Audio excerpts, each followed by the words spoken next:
இந்த வடநாட்டில் இருக்கிறவனுங்க பாரு, பண்ணி குட்டு போட்ட மாதிரி போட்டு மக்கள் தொகை எக்கச்சக்கமா ஆக்கி இப்ப மக்கள் தொகை அடிப்படையில தொகுதி மறுசீரமைப்புன்னு சொல்லி பாத்தீங்கன்னா நமக்கு தொகுதி அடிபட்டு போகுது.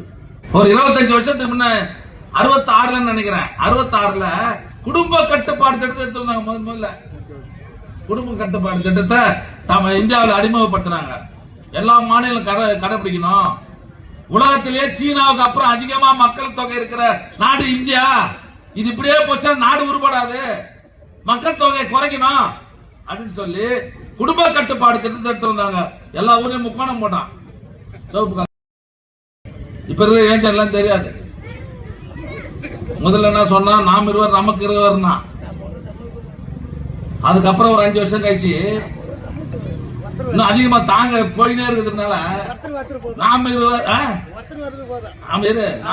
நமக்கு இருவர், நாம் இருவர் நமக்கு ஒருவர். அப்புறம் அதுக்கப்புறம் ஒரு 5 வருஷம் கழிச்சு நாமே குழந்தை நமக்கே குழந்தை.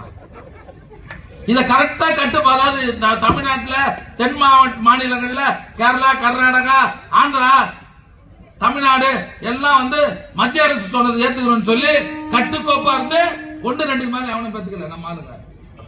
இதனால ஜனத்தொகை குறைஞ்சிச்சு.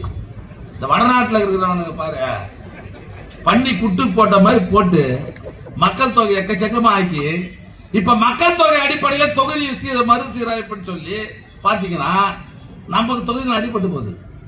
31 தொகுதி ஆகுது. தென் மாநிலங்களில் மட்டும் ஒரு 40 சீட் அவுட். என்ன காரணம் சொல்லு? என்ன காரணம்? தென் மாநிலங்களில் இவனுக்கு பருப்பு வேவல, இவனுக்கு என்னதான் முக்காடு போட்டு கர்நாடகாவில் இவனுக்கு கதை வேவல. இங்க சீட்டை குறைச்சிட்டு அங்க நமக்கு வேண்டிய ஆள் இருக்கிறாங்கல்ல, அங்க அதிகமாகிட்டா நம்ம கும்மாளிக்கலாம், தொடர்ந்து நாமளே ஆட்சியில் இருக்கலான்ற எண்ணத்துல இந்த மக்கள் தொகை அடிப்படையில் இந்த தொகுதி சீரமைப்பு எடுத்து வராங்க.